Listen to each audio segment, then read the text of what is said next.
de Cirene, padre de Alejandro y de Rufo, que venía del campo a que le llevase la cruz. Versículo 22. Y le llevaron a un lugar llamado Gólgota, que traducido es lugar de la calavera. Y le dieron a beber vino mezclado con mirra, mas él no lo tomó. Cuando le hubieron crucificado, partieron entre sí sus vestidos, echando suertes sobre ellos, para ver qué se llevaría cada uno. Versículo 25 y último. Era la hora tercera, cuando le crucificaron. Nos encontramos con el relato bíblico sobre el último acto de maldad por parte del mundo hacia el Salvador. La gente se ha burlado de forma sin igual acerca de Cristo. Han hecho todo tipo de bromas y enormes blasfemias hacia el Hijo de Dios. Han querido ridiculizar la obra de Dios por medio de sus injurias y maldiciones. Y aun cuando la Biblia no habla con detalles sobre los aspectos físicos de la crucifixión, en otras palabras, no tenemos detalles por parte de los evangelistas sobre los horribles procedimientos de esta pena capital, porque dice el versículo, lo crucificaron, como si diera a entender Marcos que para todos los lectores les es algo completamente conocido.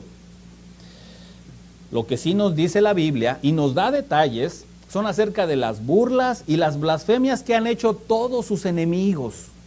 Desde Caifás en su propia casa, llamándole despectivamente el Hijo de Dios, en tono de burla, pasando también por Pilato, quien le llamó Rey de los Judíos, tal vez con una carcajada. Puso un rótulo como un letrero encima de la cruz de Jesús, con ese letrero en 4 idiomas. Los soldados también se burlaron de él, lo desnudaron, lo vistieron tratando de ridiculizarlo como un rey de juguete. Lo torturaron poniéndole una corona de espinas sobre sus sienes. En esta escena, la que vamos a ver hoy, se suman otros enemigos más. Parece ser que conforme va llegando el clímax de la crucifixión, surgen como de alcantarillas más gente opuesta al Salvador. Ya no solamente los gobernantes como Pilato, como Herodes, como Caifás, como los principales de los judíos, como el mismo Sanedrín, sino que todavía se siguen sumando más a la escena de esta burla y serie de escarnecimientos. Se acerca todavía 2 ladrones a la cruz y dice el Evangelio de Marcos que también comienzan a burlarse de él. La gente que pasa por allí caminando mueve la cabeza diciendo, va, este es el que decía que era el Salvador del mundo. No se menciona a nadie, por cierto, en este relato, que estuviera indiferente a este suceso.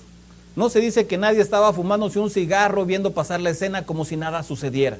No se dice que nadie estaba en una silla mecedora observando los hechos y bostezando.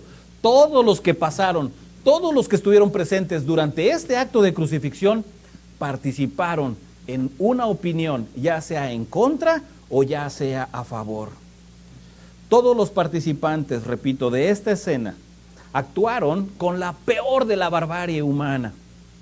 El salvajismo y la bestialidad de los soldados romanos que le crucificaron solo se compara en igualdad con el desprecio y el vituperio escarnecedor de los que se burlaban de este carpintero colgando en esa cruz.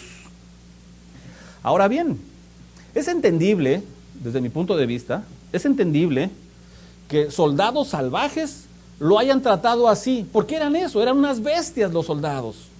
Es comprensible también que los principales judíos, los fariseos y el Sanedrín, se hayan burlado de Jesús porque lo odiaban. Pero yo les quiero hacer una pregunta. Cristo está colgado en la cruz y todo el mundo prácticamente que le rodea lo está escupiendo, lo está ofendiendo, se está burlando. Y mi pregunta es, ¿dónde está su Padre? ¿Dónde está Dios en ese momento? ¿Acaso no está viendo lo que le está pasando a su hijo amado? Cuando se bautizó Jesús dice que se abrió el cielo y se oyó una voz que dijo, en él tengo mi complacencia. ¿Dónde está la complacencia del Padre en este momento? Dios está permitiendo que su hijo sufra de esta forma y sea escarnecido y burlado y escupido y hecho un juguete por parte de todos los hombres, y Dios no hace nada.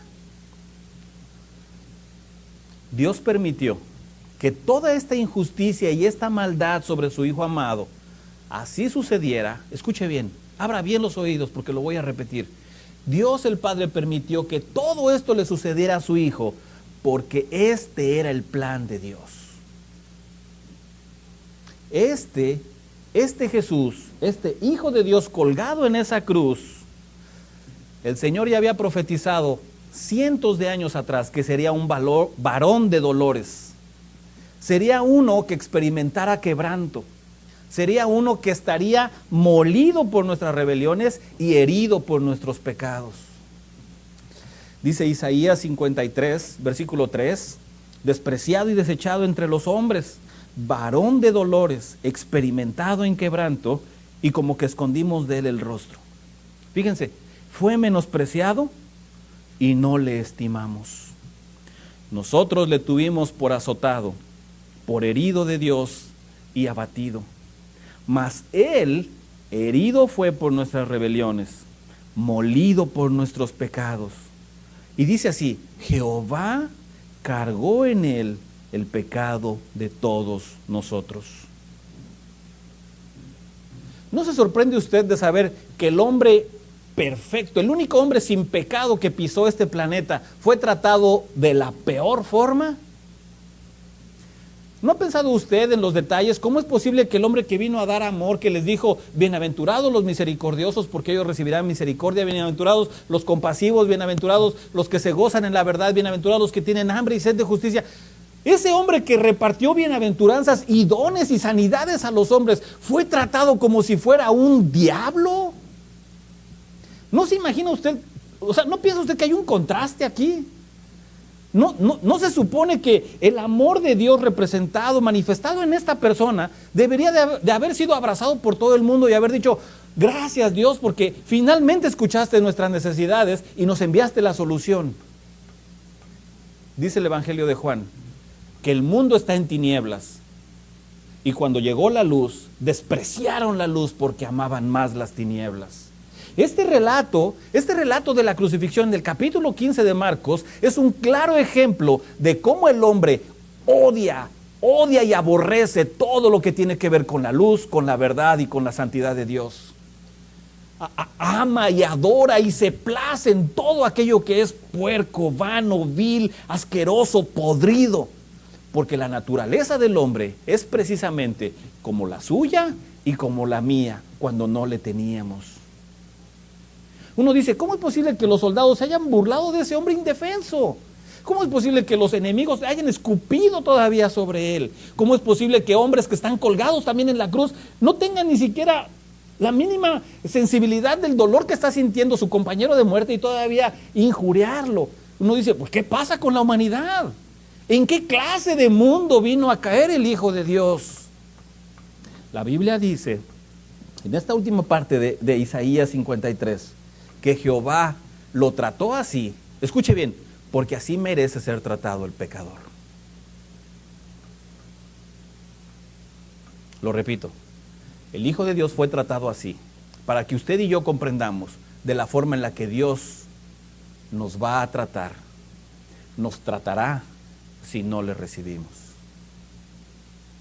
Ese espectáculo tan dramático, tan terrible, tan horrible, tan horroroso, tan despreciable, tan atroz, tan salvaje, es una muestra de Dios diciéndole al mundo, esto es lo que tú mereces, así debes de ser tratado. Pero sabes una cosa, no tienes que ser tratado así.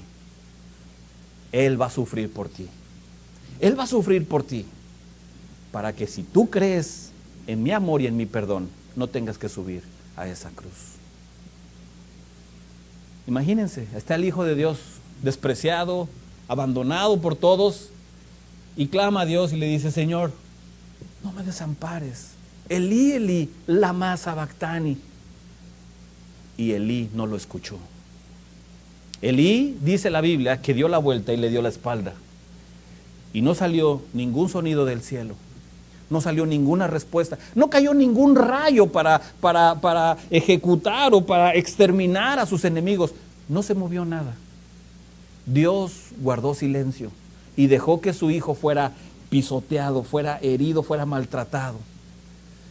Y uno dice, ¿dónde está el amor de Dios? El amor de Dios se ve allí, que Dios prefirió que todo ese sufrimiento lo atravesara su hijo en vez de usted y en vez de mí. Y aquí comenzamos con nuestro mensaje. Marcos 15, 21. Dice, Marcos 15, 21, que obligaron a uno que pasaba, su nombre era Simón de Cirene, dice que era padre de Alejandro y de Rufo, que venía del campo, a que llevase la cruz. El pasaje paralelo se encuentra en Mateo 27. Dice Mateo 27, 32, que cuando salían, o sea, se refiere a la multitud con Jesús, que cuando salían hallaron a un hombre de Cirene que se llamaba Simón. Y aquí está la clave, observen, dice, y a este le pidieron por favor, dice así, a este le rogaron ayuda, a este le preguntaron que si estaba de acuerdo. ¿Qué fue lo que hicieron con Simón de Cirene? Dice que le obligaron a que llevase la cruz. Ok, antes de llegar con Simón de Cirene, dice que salieron de la ciudad. Recuerda, todo fue el juicio fue en el pretorio estaba en las oficinas centrales, por llamarle así, políticas de Pilato. Entonces dictan la sentencia y dicen, ok, crucifíquenlo. Lo sacan de la ciudad y de la ciudad lo llevan hacia afuera, a un lugar que se llama Gólgota. Gólgota es la expresión aramea para referirse a un monte, a una colina, a un valle que se le llamaba el Valle de la Calavera, perdón, el Monte de la Calavera o el lugar de la Calavera. Jesús le dan un leño o un pedazo o un tronco de madera llamado en latín patibulum, en griego satorum, que es lo que utilizan precisamente como el travesaño de la cruz, o sea, la parte horizontal, porque se cree que la parte vertical ya estaría clavada ahí, puesta varias estacas. Entonces, ¿qué hacían con el condenado? Le daban el instrumento de muerte donde tendrían que crucificarlo. Entonces Jesús lleva ese pesado travesaño, ese patibulum, ese satorum, y lo lleva, y después, imagínense, de todo el tiempo que ha sido maltratado, que ha sido latigado, que ha sido azotado, Jesús ya no tiene fuerza. Físicamente Jesús está completamente exhausto. Probablemente se cayó, probablemente ya no pudo ni siquiera desdoblar las rodillas para levantarse, y entonces los soldados dicen, bueno, ¿qué se necesita? Pedirle a alguien para que lo levante. ¿Por qué hacían esto los soldados? ¿Por qué les pedían o por qué hacían que los ejecutados o que los reos llevaran su propio instrumento de muerte? Con dos razones. Número uno, para aumentar la humillación pública, sacarlo a vista de toda la ciudad. Estamos hablando que aproximadamente eran entre las 9 y las 10 de la mañana cuando sucedió esto. Tal vez sería un poco más tarde, las 11 del día tal vez. Y número dos, lo tenía que llevar de allí al lugar en donde iba a ser crucificado para que todo mundo viera salir a esos reos. Esta procesión era un desfile de gente cruel, gente morbosa, curiosos que se amotinaban en las calles para ver qué estaba sucediendo, a quién iban a matar esa misma tarde. Estas cruces se ponían a lo largo de las calzadas, a lo largo de las calles. Las carreteras hacia Jerusalén, escuchen, las carreteras hacia Jerusalén estaban alineadas por extensas filas de cruces ocupadas por todo tipo de malhechores, todo tipo de criminales y todo tipo de insurgentes políticos. ¿Qué recibimiento les daba la ciudad? Imagínense, usted iba a celebrar la Pascua y entonces salía de El Salvador, tomaba su avión de Taca, llegaba a la capital, se salía de la capital y entonces decidía viajar a Jerusalén en caballo. Y antes de llegar a Jerusalén, todas las avenidas que llegaban para allá estaban rodeadas, estaban tapizadas, alineadas, estaban de crucificados. Y uno dice, ¡qué espectáculo! ¿Por qué? ¿Por qué allí? ¿Por qué no lo tenían en un lugar lejos como los aeropuertos? Un lugar libre del tránsito público. ¿Por qué? Porque ese era el propósito de Roma, precisamente. Vienes a un lugar donde el Imperio Romano manda. A estos los tratamos así si se salen de orden. Así es que cuando usted llega a su país ha visto que dice así, bienvenido paisano, ¿verdad? Y una serie de requisitos que dice, tenga cuidado si le piden dinero, ¿verdad? No dé información a quien no conoce, y bla, bla, bla, bla, bla, bla, cosas así. Bueno, la forma en la que recibía el imperio a los visitantes era con crucificados. Bienvenido paisano, tenga cuidado con lo que hace y con lo que habla, porque así puede quedar. Si alguno de ustedes vio la película de 1960 llamada, ya se me olvidó, ahorita recuerdo el nombre. Hay una escena, hay una escena en una película muy famosa, y se me perdió ahorita, tenía el nombre. Oh, lo olvidé. Que esta imagen que ustedes están viendo es tomada de esa película, en donde cientos de crucificados son puestos, y muchos de estos hombres están agonizando, tardan horas en morir. Y hay soldados vigilando que nadie les dé agua, que nadie se acerque y les dé un poco de comida, porque el propósito era matarlos con dolor, matarlos desnudos bajo la vergüenza pública. Eso era la muerte más horrible, la muerte más despreciable. Ahora bien, están todos los curiosos viendo cómo pasa. Este hombre llamado Simón de Cirene se acerca para ver qué sucede. Y dice el versículo 21 que obligaron a uno que pasaba, que se llamaba Simón de Cirene. Simón de Cirene era conocido por todos. Tanto se sabe hasta de dónde venía y quiénes eran sus hijos. ¿Por qué? Miren, yo pienso, esto sucedió en el año 35 aproximadamente, 36 después de Cristo. Cristo muere a los 33 años. Ahora, después de que suceden estas cosas, usted recuerda que 40 días después nace la iglesia en Pentecostés, ¿se acuerda? Y 3,000 de estos visitantes y habitantes que estaban en Jerusalén se convierten a Cristo, reciben el Espíritu Santo. Nace la primera iglesia, la iglesia de Jerusalén, el día de Pentecostés. Y había todo tipo de personas, ¿se acuerda? Es muy probable que este Simón de Cirene se haya convertido con la predicación de Pedro 40 días después de este evento. Y cuando escribió Marcos escribió su evangelio entre el año 55, 60 más o menos de la época, estamos hablando de unos 25, 30 años después de este evento. Tal vez Simón de Cirene era un miembro activo de la iglesia, bien conocido por todos. Y este evento que se está relatando es algo que era conocido por la iglesia. Tanto así que dice, y obligaron a uno que pasaba. ¿Por qué no dijo ahí, y obligaron a uno que pasaba, a que llevase la cruz? No, da detalles. ¿Por qué? Porque era conocido para los lectores. Si yo, por ejemplo, les dijera hoy, si yo, por ejemplo, les diera un anuncio y les dijera, hermanos, ¿qué creen que hoy me voy a ver con un pastor? Voy a salir a comer con él, todo el mundo diría, pues a lo mejor no dijo el nombre del pastor porque a lo mejor nadie lo conoce o porque no quería que supieran. Pero si yo les digo, hermanos, hoy voy a salir con el pastor fulano de tal que vive aquí enfrente y sus hijos son fulano y mengano, ustedes dirían, ya sabemos a quién se refiere. Y haría esa referencia precisamente porque yo sé que ustedes lo conocen. Lo mismo sucede con Marcos. Marcos habla de este Simón de Cirene y dice de dónde viene y quiénes son sus hijos. Por lo tanto, era conocido. Este hombre es muy probable que haya hecho una decisión por Cristo el día de Pentecostés. Ahora, ¿dónde era Cirene? Bueno, Cirene era una ciudad griega habitada por muchos judíos en el norte de África, lo que actualmente hoy es el país de Libia. Cirene era una población muy cercana a la ciudad de Antioquía. En esta región había muchos israelitas que viajaban cada año para celebrar la Pascua. Miren un pasaje, Hechos 2, versículo 8, precisamente del día de Pentecostés, cuando Pedro comienza a hablar en lenguas. Estas lenguas no eran lenguas confusas como las que muchas iglesias practican. Estas lenguas eran idiomas de otras regiones que las personas que habían llegado a Jerusalén comprendían muy bien. Entonces, imagínense, llegaron ahí de todo tipo de lugares, y había gente ahí de El Salvador, gente de Ecuador, gente de Brasil, gente de España, estoy exagerando, ¿verdad? Pero había gente de Europa, de Asia y del norte de África, con docenas o tal vez muchísimos tipos de lenguajes más.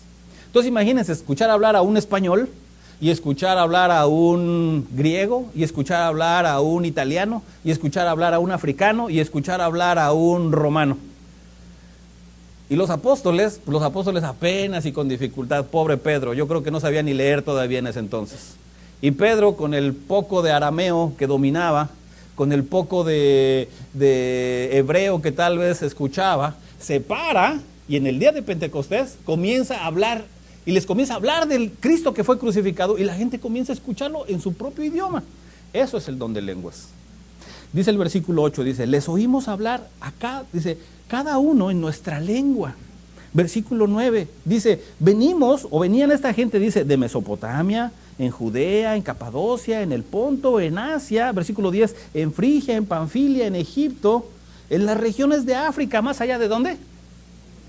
¿De dónde era Simón? De Cirene. Entonces había un grupo grande, era un grupo grande de paisanos de Simón, que estaban allí el día en que la iglesia se inauguró. Ahora muy bien, regresamos al versículo porque dice que obligaron a uno de los que estaban ahí. Los soldados no sabían, los soldados simplemente vieron pasar a alguien fuerte y dijeron, este nos gusta, jálenlo y que se lleve la cruz. Y yo me pregunto, ¿podía hacer eso un soldado? Uno dice, bueno, si podía o no podía, lo hicieron. Pero la Biblia dice que sí podían. De hecho, ellos, los soldados romanos, tenían una jurisdicción muy amplia. Un soldado romano simplemente, es así como un policía actualmente, ¿no? Un policía te prende la luz y tú dices, ¿y este quién es? Tú no puedes decir, ¿este quién es? O te paras o te paras. En ese tiempo, un soldado romano le decía a alguien, tú, ven aquí. Y tú no puedes decir, ¿yo por qué? Ven aquí simplemente. Porque ellos tenían jurisdicción legal, tenían poder legal sobre las personas que estaban siendo su imperio, que el imperio romano había ocupado esos lugares. Jesús lo dijo, dice Mateo 5, versículo 41, a cualquiera que te obligue a llevar carga por 1 milla, ve con el 2. Un soldado tenía el derecho de decirle a alguien, a ver tú, chaparrito morenito que estás por ahí, ese que ven aquí, llévate mi mochila, llévate mis zapatos y mi casco, voy para allá. Pero es que no me importa, tómalas y sígueme. Y Jesús les dice, imagínate, tú vas para allá porque tu esposa está enferma, porque te están esperando para la cena, camina 1 milla en sentido opuesto. Jesús les dice, si tu enemigo te pide que camines 1 milla con él, no lo hagas así, acompáñalo hasta donde vaya. Que los soldados sabían que eran odiados por los judíos, ¿cierto? Imagínate, bueno, simplemente cuando le pides algo a las hermanas que están en la cocina, ¿verdad? Y si no se los pides amablemente, te hacen esperar. Ahora imagínate que se los pides forzosamente, así enojadamente, y todavía te lo dan, la próxima vez ya no te atienden bien, ¿no? La próxima vez te acercas y dices, bueno, los soldados eran odiados por el pueblo. Y Jesús les dice a los discípulos, dice, no odien ustedes a esas personas. Si te obligan, hazlo con gusto. No camines solamente el requisito mínimo, que es 1 milla, ve con ellos hasta donde lleguen. Muéstrales que tú tienes el amor de Dios. Ahora bien, Simón de Cirene no tuvo opción, tuvo que hacerlo. Y la pregunta es, ¿por qué Simón? ¿Quién era en realidad Simón? Bueno, ya dijimos que Simón era un extranjero, judío, que vivía en el extranjero, y era muy conocido, probablemente, por todos los destinatarios del Evangelio de Marcos. Y dije también que este Evangelio se escribió entre el 55 y el 60 después de Cristo, entre más o menos unos 18 o 25 años después de que Cristo resucitó. Muy probablemente Marcos escribió este evangelio en el apogeo del ministerio de Pablo. En la época más brillante de Pablo, Marcos escribió su evangelio. Y miren qué interesante, porque ahorita vamos a descubrir juntos algo muy, muy, muy bonito. Este Simón de Cirene, ¿quiénes fueron sus hijos? ¿Recuerdan sin tener que leerlo? Alejandro y Rufo. Alejandro y Rufo habrán sido tal vez, ¿de qué edad les gusta? ¿Niños? ¿Jóvenes? Yo pienso que después de 18 o 25 años ya eran adultos, ¿cierto? Y eran hombres maduros, probablemente ya casados o probablemente también sirviendo como miembros en su iglesia. Acompáñenme a Romanos 16:13. Qué interesante esto, ¿eh? Pablo le escribe a la iglesia de Roma Y mire lo que les dice Pablo a los romanos, les dice, saluden, ¿a quién? A Rufo. Dice, escogido del Señor. ¿Y a quién más? Y a su madre. ¿Y a quién más? Perdón, ¿de qué forma también le llama a la madre de Rufo? Mía. Ay, caray. O sea que la esposa, o tal vez la viuda de Simón de Cirene, ya no sabemos nada de Simón de Cirene, trató muy bien a Pablo cuando Pablo estuvo en Roma. También que Pablo le llama a la mamá de Rufo, tal vez a la viuda de Simón, le llama mi mamá también. Así como la hermana María, ¿dónde está la hermana María? Que dice que soy su hijo. Aunque no me olvida la hermana, pero yo la quiero como mi mamá. Esta relación, imagínense, esta relación tan afectiva, tan estrecha, Pablo les dice a los romanos, salúdenme a Rufo, a su mamá que es como mía. Imagínense, ese hombre desconocido, ese hombre por ahí al azar, al dedo de los romanos, dijeron, agárrenme a este y pónganlo a que lleve la cruz. Vamos a un versículo más que quiero que vean. Probablemente, cuando Pablo les escribe a los romanos y les dice, ¿ya vieron cómo dice saludad a Rufo? ¿De qué forma describe a Rufo? Escogido en el Señor. Y esta frase por el contexto, algunos teólogos piensan que era pastor de alguna iglesia, Rufo. ¿Cómo sé? Vamos a Hechos 11:19. Qué maravillosa la escritura cuando uno profundiza, cuando uno la estudia con todo el consejo de Dios, ¿verdad? Cuando uno ve otros pasajes paralelos. A esto es cuando le sacamos jugo a la concordancia, ¿verdad? Cuando revisamos los diccionarios, cuando atendemos a los comentarios, es maravilloso profundizar en la escritura. Dice Hechos 19:11, dice, ahora bien, fíjense, Hechos 19 ya estamos hablando de varios años, tal vez 8 años después de la iglesia. ¿Se acuerdan en qué día nació la iglesia? 40 días después de la resurrección, ¿verdad? 40 días. Viene la persecución con Esteban y muchos creen que la persecución sucedió 8 años después. La iglesia tuvo entre 7 y 8 años de vida en Jerusalén con calma, con paz. No había necesidad. La despensa que había en ese lugar era repartida para todos. Nadie padecía hambre, nadie pedía limosna a la entrada de la iglesia. Todos se repartían el común de todos. Partían el pan en las casas y era una maravilla vivir en la iglesia de Jerusalén. Entra la persecución, matan a Esteban y miren lo que dice. Versículo 19 del capítulo 11 dice, ahora bien, los que habían sido esparcidos a causa de la persecución que hubo con motivo de Esteban, ¿se acuerdan? Apedrean a Esteban y entonces todos huyen. Dice, pasaron hasta Fenicia. ¿Quiénes? Los esparcidos. O sea, los cristianos que estaban ahí, que habían llegado de otros lugares y que habían congregado ahí, surge la persecución y entonces se esparcen. Y dice, pasaron hasta Fenicia, Chipre, ¿y dónde?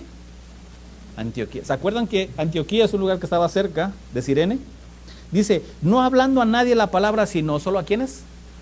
A los judíos. Dice el versículo 20, pero había entre ellos unos varones de Chipre, ¿y de dónde? Tal vez habrá sido Alejandro y Rufo. Dice, los cuales, cuando entraron en Antioquía, hablaron también a los griegos, anunciando el evangelio del Señor Jesús. ¿Quiénes eran estos? ¿Quiénes eran estos? Estos cireneos que recibieron a Cristo el día de Pentecostés, que se convirtieron en misioneros en sus propias ciudades de origen, aun cuando no eran griegos ni romanos, predicaron el evangelio con sus propios paisanos, con sus propios connacionales. ¿Acaso este Simón habrá sido un profeta maestro si no fue pastor? ¿Qué es un profeta maestro? Alguien que da clases, alguien que enseña la palabra de Dios, alguien que tiene el don de la enseñanza.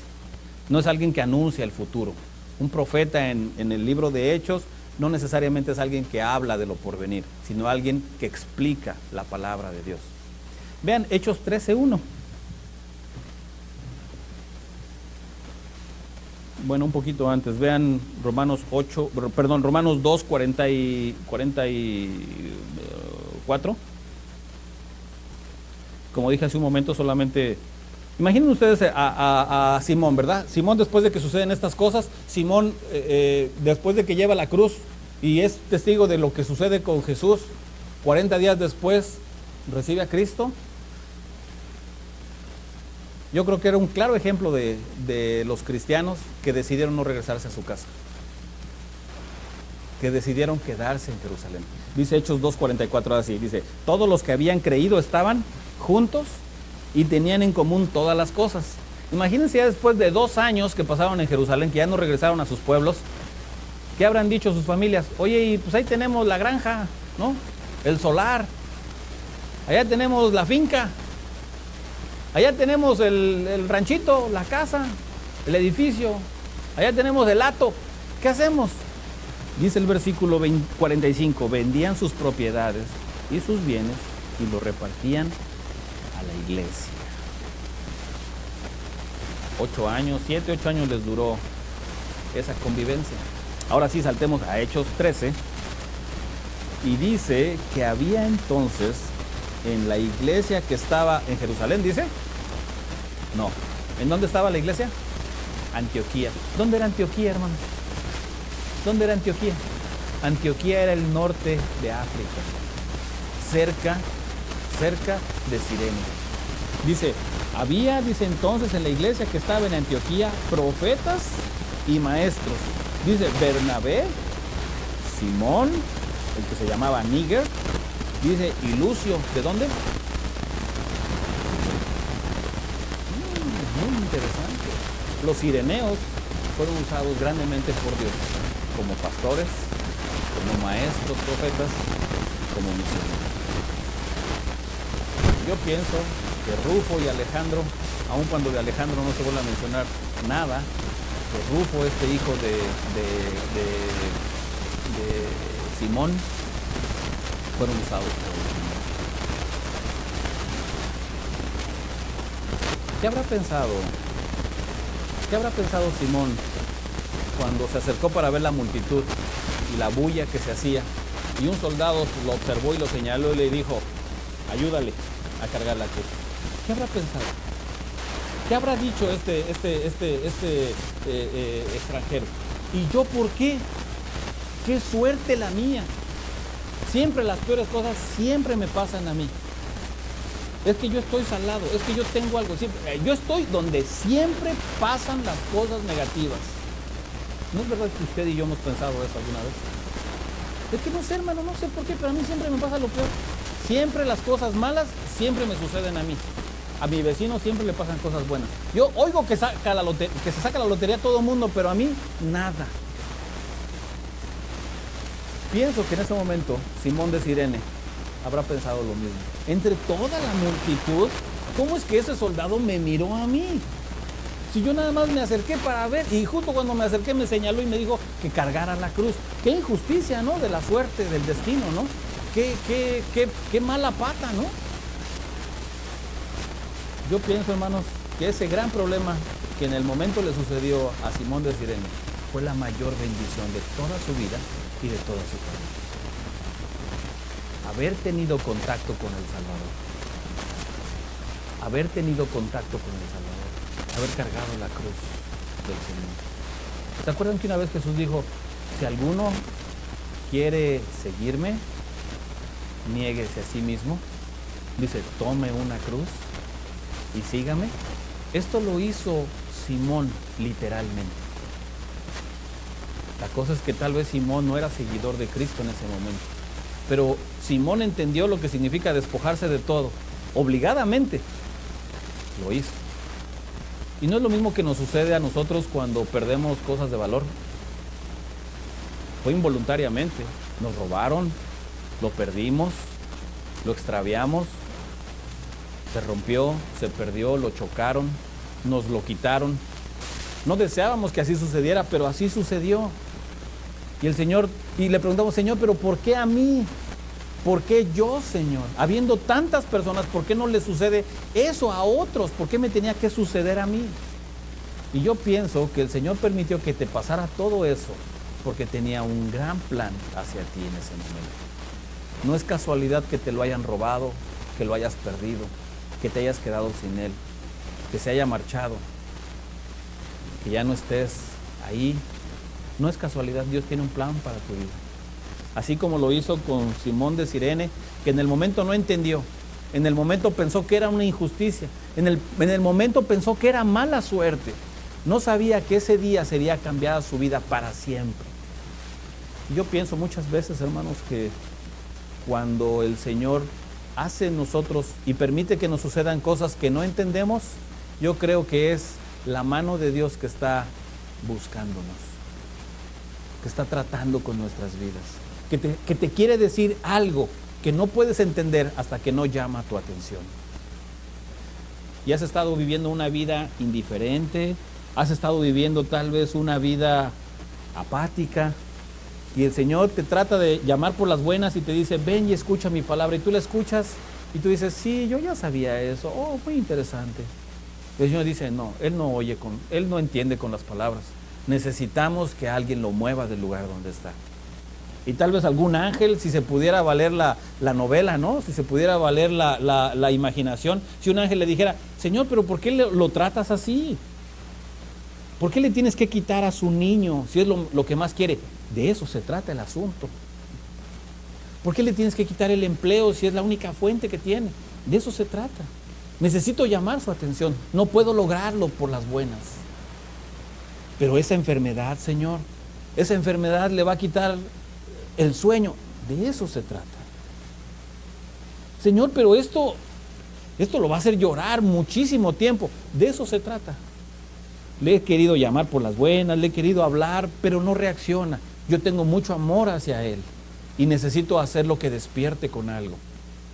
Y pienso yo que tal vez en los planes de Dios hizo que Simón de Cirene ahorrara su dinerito, planeara sus vacaciones para estar un fin de semana en Jerusalén, y cuando llegó con su familia, nunca se imaginó que el día que llegó a Jerusalén, que subió esa calzada donde pasaba ese ejecutado a muerte, le dirían, tú carga la cruz. Así como estoy seguro que tú nunca te imaginaste que ibas a llegar a Nueva York o a la ciudad donde vives actualmente y que te iban a pasar las cosas que te pasaron y que tú ibas a decir, pero ¿por qué, Señor, hasta que yo vine aquí? ¿Por qué, Señor, hasta que yo llegué aquí? Y el Señor dice, porque te he amado desde antes que nacieras, porque estuve pensando en ti todo el tiempo de tu vida y planeé este día para que tú me conocieras así. Te quise hablar. ¿Recuerdas que te envié a personas que te hablaron de mí y no los escuchaste?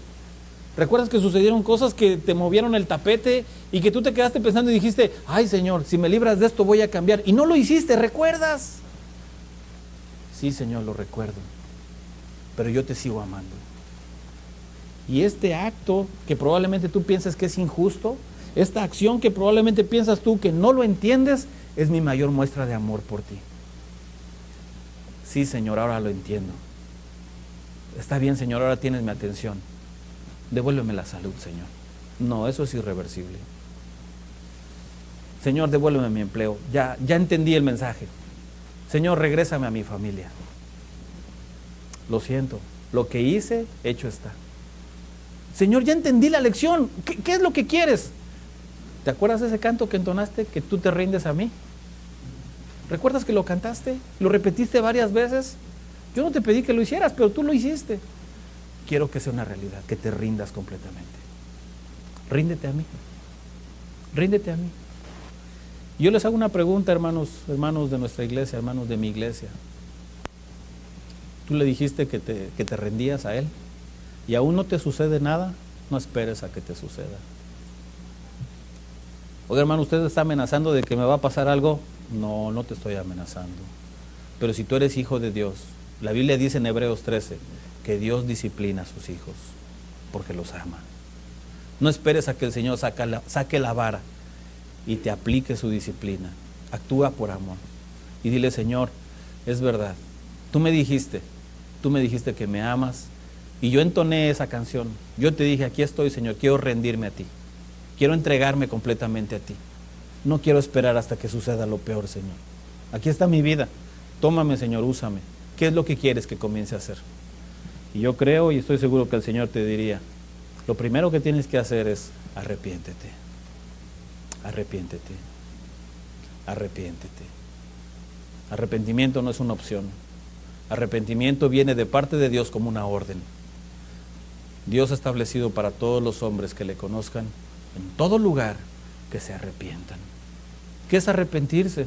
Arrepentirse no significa solamente tener lágrimas. Arrepentirse significa decidir cambiar de manera de pensar. Solamente cambiar de manera de pensar, primero comienza con la manera de pensar y después llevarlo a la práctica. No solamente lo desees, planea cómo lo vas a hacer y comienza a hacerlo. ¿Cuál es la mejor forma de hacerlo? Cierra tus ojos conmigo. Cierra tus ojos conmigo y dile al Señor tu propuesta. Explícale al Señor cuáles son tus planes para cambiar. Dile, Señor, sé que he estado robando. Nadie se ha dado cuenta de ello, Señor. Pero te digo con mi corazón que decido dejar de hacerlo. Sé que he estado mintiendo y sé que no está bien. Y canté, no sé cuántas veces repetí esa frase: yo me rindo a ti, yo me entrego a ti. Te pido, Señor, que sea una realidad en mi vida. He estado haciendo cosas que tú y yo sabemos que no están bien. Y te pido que me perdones, Señor. Cámbiame. No quiero ser la misma persona. Estoy hastiado de mí mismo. Estoy harta de ser igual. Ya no quiero esta vida, Señor. Ya no quiero estar así. Acepta mi arrepentimiento, Señor. Cámbiame, transfórmame. Hazme una nueva criatura. Pon en mí tu corazón. Hazme desearte cada día más, Señor. Hazme amarte con todo mi corazón y con toda mi alma. Hazme vivir para ti. Eso es lo único que quiero. No quiero nada. No quiero nada, Señor. Solo a ti. ¿Sabes? Te tengo una buena noticia.